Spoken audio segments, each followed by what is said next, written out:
Mesdames et messieurs, frères et sœurs, que Dieu vous bénisse abondamment. Bienvenue à la conférence 1 heure pour Dieu, la croyance authentique. À ma gauche, c'est notre bien-aimé monsieur Jean Bunga, qui est lui normalement qui filme tous les jours, donc tous les dimanches. 1 heure pour Dieu, la croyance authentique. Aujourd'hui, il est au volant et nous sommes là maintenant dans la ville de Cuyi. Nous nous rendons à VV. On a pris la route de contournement, si vous voulez. Nous sommes en train là de rouler sur la route du lac. Donc à ma droite, vous avez le lac Léman et à ma gauche, vous avez des vignes qui sont classées ici par l'UNESCO parce que c'est quelque chose d'incroyable. Si vous regardez cela, c'est vraiment magnifique et ça a été classé. Bienvenue à la conférence 1 heure pour Dieu, la croyance authentique. Et là, nous sommes en train d'effectuer l'entrée dans la ville de VV.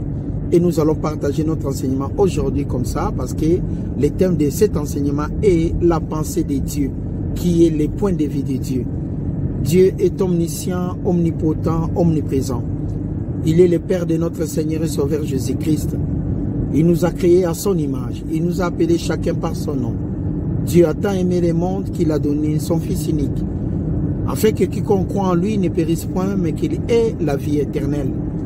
Il travaille dans nos vies pour nous permettre de nous en sortir.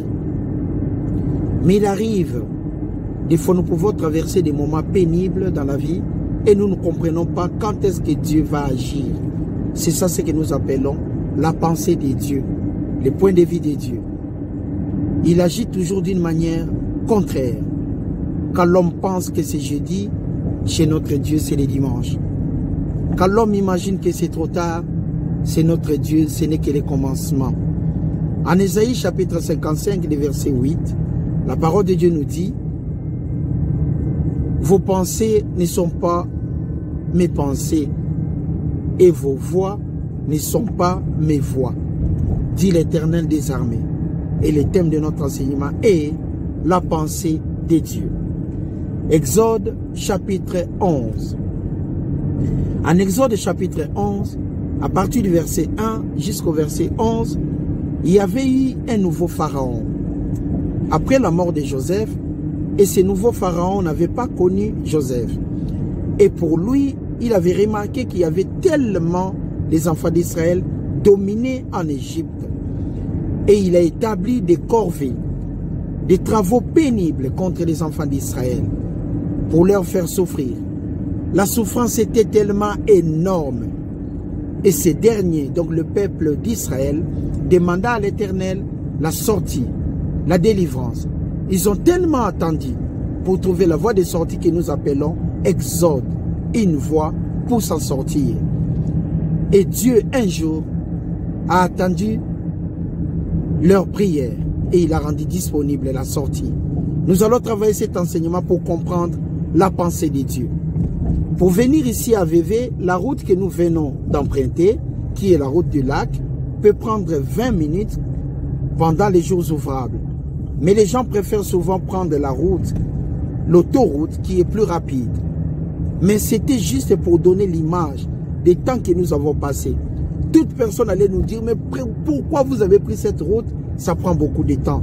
C'est pour vous montrer tout simplement que le point de vue de Dieu n'est pas le point de vue de l'homme. Et le thème de notre enseignement est la pensée de Dieu. Le livre d'Exode, chapitre 12. Le livre d'Exode, chapitre 12. C'est vraiment magnifique. Nous sommes en train de voir la ville de VV. Et là, nous sommes presque au centre. Il a dit ceci: il ne le conduisit point par les chemins du pays des Philistins, quoique le plus proche.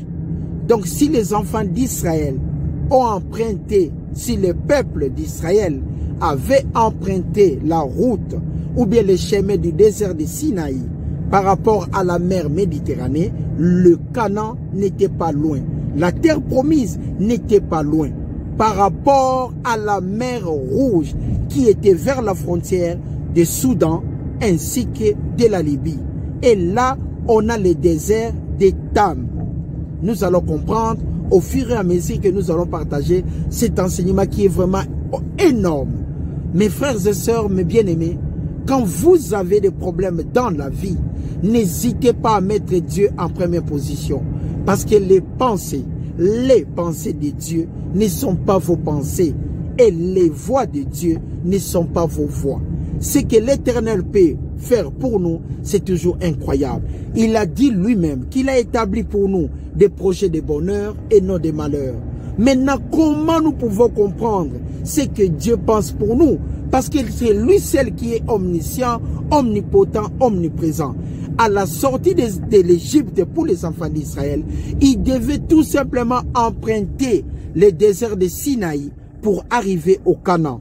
Au Canaan en haut maintenant. Donc si vous avez le Canaan qui est représenté par Israël, en haut nous avons le Liban.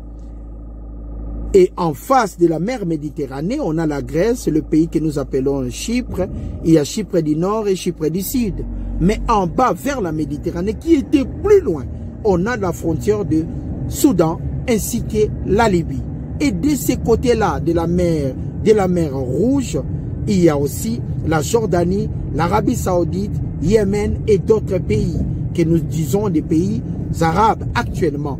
Que Dieu vous bénisse abondamment. Mais Dieu, selon la parole qu'il a établie au verset 17, c'était lorsque Pharaon laissa aller les peuples, Dieu ne les conduisit point par les chemins des Philistins, quoique le plus proche. Car Dieu dit, les peuples pourraient se repentir en voyant la guerre et retourner en Égypte.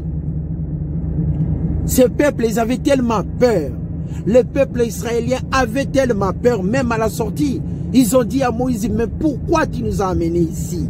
Pourquoi tu ne nous as pas laissés en Égypte?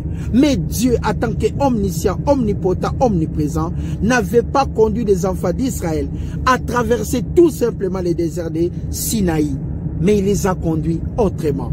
La pensée de Dieu n'est pas la pensée de l'homme. N'oubliez jamais ça. Ce que Dieu pense pour vous, personne ne le saura. Parce que Dieu est tout simplement amour. Il a établi les projets de bonheur, les projets de paix pour ses enfants. Mais dans chaque situation, nous devons être patients. En comprenant comment Dieu a délivré les enfants d'Israël, on peut comprendre que c'est un Dieu d'amour. Et c'est un Dieu qui est vraiment miséricordieux. C'est un Dieu de bonté. Il nous a aimés les premiers. Il nous a appelés chacun par son nom. Dieu a tant aimé le monde qu'il a donné son Fils unique, afin que quiconque croit lui ne périsse point, mais qu'il ait la vie éternelle. La pensée de Dieu n'est pas la pensée de l'homme. Quand l'homme te voit pauvre, mais Dieu te voit riche. Quand l'homme dit que c'est trop tard pour toi, mais pour Dieu ce n'est que le commencement. Maintenant, nous sommes dans la ville de Montreux. Voilà. Et cette ville de Montreux, c'est une ville touristique. C'est là où se déroule le Montreux Jazz. Et puis pendant chaque année, ça se déroule une fois. Il y a tellement de monde qui viennent ici. Ça s'appelle la ville de Montreux. C'est juste la grande ville après la ville de Vevey. Nous sommes en train d'apprêter ce chemin qu'on appelle la route du lac. C'est vraiment un contournement. Ça prend tellement de temps pour juste savoir que là où nous partons, même si quelqu'un emprunte l'autoroute, nous allons tous arriver. Pour comprendre tout simplement, ce qu'on peut penser, ce n'est pas ce que Dieu peut penser pour nous. Le verset 19. Moïse prit avec lui les ordres de Joseph, car Joseph avait fait jurer les fils d'Israël en disant, Dieu vous visitera et vous ferez remonter avec vous mes eaux loin d'ici. Ils partirent de Sukkot, ils campèrent à Étam. Ils campèrent à Étam et à l'extrémité du désert. L'Éternel alla devant eux le jour dans une colonne de nuée pour les guider dans leur chemin, et la nuit dans une colonne de feu pour les éclairer, afin qu'ils marchassent jour et nuit. La colonne de nuée ne se retirait point de devant le peuple pendant le jour, ni la colonne de feu pendant la nuit. Nous retournons au verset 20. Ils partirent de Sukkot et ils campèrent à Étam, à l'extrémité du désert. À l'extrémité du désert. Et le verset 18, on a dit que, car Dieu dit, le peuple pourrait se repentir en voyant la guerre et retourner en Égypte. Mais Dieu fit faire au peuple un détour La parole de Dieu nous dit bien, Dieu fit faire au peuple un détour par les chemins du désert vers la mer Rouge. Et les enfants d'Israël montèrent en armes hors des pays de l'Égypte. Moïse prit avec lui les os de Joseph, car Joseph avait fait jurer les fils d'Israël en disant, Dieu vous visitera. Ils partirent de Succoth et ils campèrent à Étam, à l'extrémité du désert. Nous voyons cela et nous comprenons que quand ils ont quitté la ville de Ramsès, ils sont venus à la ville de Succoth, là où ils campèrent. Et quand ils ont quitté cela, ils sont partis plus bas. Et là, on nous parle à l'extrémité du désert. À l'extrémité du désert, c'est là où il y avait la mer Rouge, que nous appelons aujourd'hui le golfe de Suez. Qu'est-ce qu'un golfe? Le golfe, c'est la partie de la mer qui rentre dans une ville. Et en bas, à la mer Rouge, on a le golfe de Suez, à ma gauche par exemple, et à ma droite, c'est le golfe d'Aqaba. Et le golfe d'Aqaba vous amène en Jordanie. Mais le golfe de Suez, ça se trouve dans la partie égyptienne. Par là, nous comprenons que Dieu n'avait pas voulu conduire les enfants vers le désert de Sinaï, mais là, nous sommes maintenant au désert d'Étam. La pensée de Dieu n'est pas la pensée de l'homme. Dieu est là pour nous conduire. Mais comment on peut savoir la voix de Dieu par rapport dans notre vie? Maintenant, nous sommes dans la ville de quoi? Térité. Voilà. Nous sommes dans la commune de Térité. Et tout droit vers Monté. Nous nous dirigeons tout droit vers Monté. Que Dieu vous bénisse abondamment. Et là, nous comprenons que les enfants d'Israël sont descendus vers l'extrémité du désert que nous appelons le désert d'Étam. Parce qu'il y en avait plusieurs. Il y a le désert de Sinaï qui était vers la ville de Ramsès. Là, nous parlons du désert d'Étam qui était en bas vers Succoth parce que Dieu les avait envoyés là-bas. Exode chapitre 14, le verset 1. L'Éternel parla à Moïse et dit, parle aux enfants d'Israël qui se détournent, qu'ils campent devant Pi-Hahiroth, entre Migdol et la mer, vis-à-vis de Bar-Tsephon. C'est en face de ces lieux que vous camperez près de la mer. C'est en face de ces lieux que vous camperez près de la mer. Le Père s'adressa à Moïse pour dire, parle aux enfants d'Israël qu'ils se détournent et qu'ils campent devant Pi-Hahiroth, entre Migdol et devant la mer, vis-à-vis de Baal-Tsephon. C'est en face de ces lieux que vous camperez près de la mer. Pharaon dira aux enfants d'Israël, ils sont égarés dans le pays et le désert les enferme. J'endurcirai son cœur et il poursuivra les enfants d'Israël. Mais Pharaon et toute son armée serviront à faire éclater ma gloire.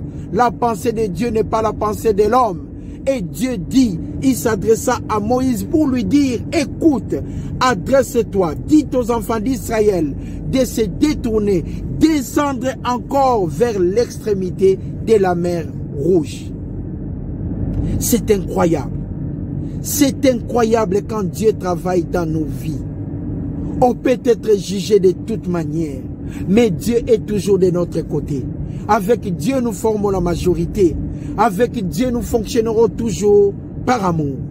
Dieu est vraiment incomparable. Les enfants d'Israël étaient tellement proches de la ville de Canaan, étaient tellement proches de la terre promise. Mais Dieu a dit que ces enfants ne pouvaient pas traverser le désert de Sinaï, mais ils devaient descendre. Ils devaient descendre vers la mer Rouge. C'est là où Dieu a choisi la voie de sortie, que nous appelons Exode. Une voie pour s'en sortir selon le point de vue de Dieu. Exode. Une voie pour s'en sortir selon la pensée de Dieu. Exode. Une voie pour s'en sortir selon ce que Dieu voit. Il est omniscient, omnipotent, omniprésent. Notre Dieu le Tout-Puissant, le Père de notre Seigneur et Sauveur Jésus-Christ. De Genèse 1.1, En Apocalypse 22, 21, il est l'auteur de cette parole. Mais le sujet est Jésus-Christ. Dieu est incomparable. Suivons la voie de Dieu. Nous allons nous en sortir. La pensée de Dieu n'est pas la pensée de l'homme. Si seulement c'était un homme, il allait conduire les enfants d'Israël vers le Sinaï. Mais papa a dit, si les enfants d'Israël voient encore, vivent encore l'autre guerre, ils allaient avoir la pensée de retourner où? En Égypte. Mais Dieu est omniscient. Il a dit, je préfère faire le contour vers la mer Rouge, parce que Dieu savait comment conduire ses enfants. Encore une fois, la pensée de Dieu n'est pas la pensée de l'homme. Ne soyez pas pressés dans la vie. Ce que vous voyez aujourd'hui, demain, ça sera un autre jour. Parce que quand Dieu conduit, c'est toujours une autre histoire. Parce que la pensée de Dieu n'est pas la pensée de l'homme. Quand Dieu conduit, c'est toujours une autre histoire. Parce qu'il est là pour nous aider sur tous les plans. Même quand ça tarde, la prophétie de l'Éternel finira par s'accomplir. Même si ça ne s'accomplit pas aujourd'hui, ni demain, ni le lendemain, soyons patients. Parce que la prophétie de Dieu, la volonté de Dieu finira par s'accomplir dans la vie de tout et chacun. De Ramsès à Sukkot, jusqu'à l'extrémité de la mer, à la frontière de la Libye, ainsi que d'autres pays que Dieu, Soudan, a rendu disponible la sortie des enfants d'Israël. Qui pouvait imaginer cela? Qui pouvait avoir la pensée de Dieu? Personne. Parce que Dieu est tout simplement amour. De Ramsès, papa a fait descendre les enfants d'Israël jusqu'à la mer Rouge. C'est là où s'est préparé la voie de sortie que nous appelons Exode. Quand Dieu nous conduit, nous serons toujours bénis. Ici, nous sommes en Villeneuve et nous allons tourner pour faire la route de retour.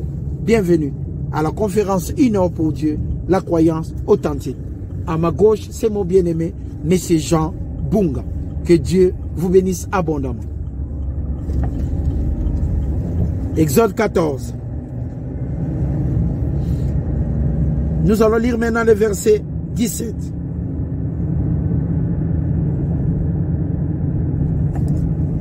On continue d'abord par rapport au verset 9. L'Éternel endurcit les cœurs de Pharaon, les rois d'Égypte, et Pharaon poursuivit les enfants d'Israël. Les enfants d'Israël étaient sortis la main levée.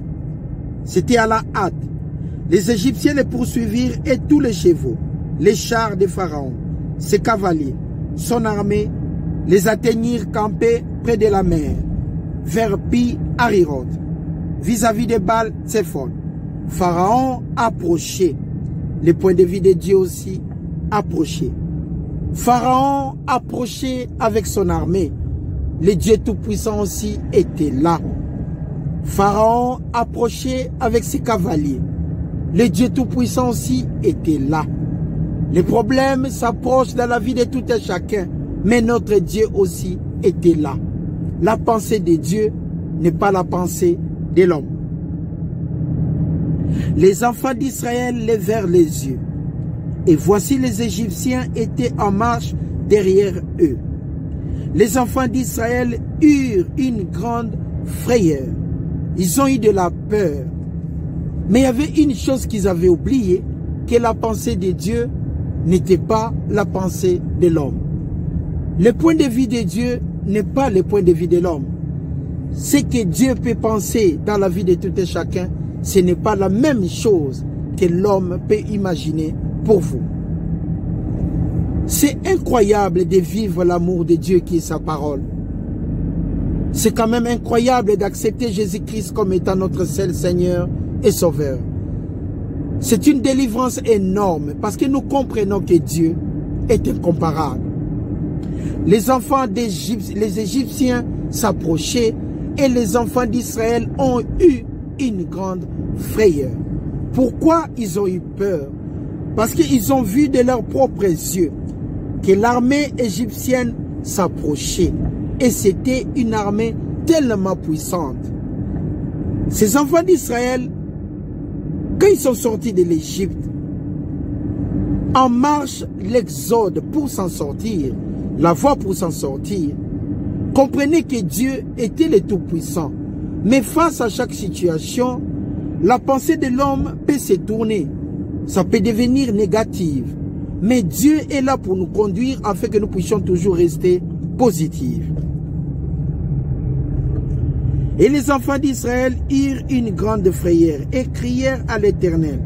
Ils dirent à Moïse, n'y avait-il pas de sépulcre en Égypte, sans qu'il fût besoin de nous mener à mourir au désert? Que nous as-tu fait en nous faisant sortir d'Égypte? N'est-ce pas là ce que nous te disons en Égypte?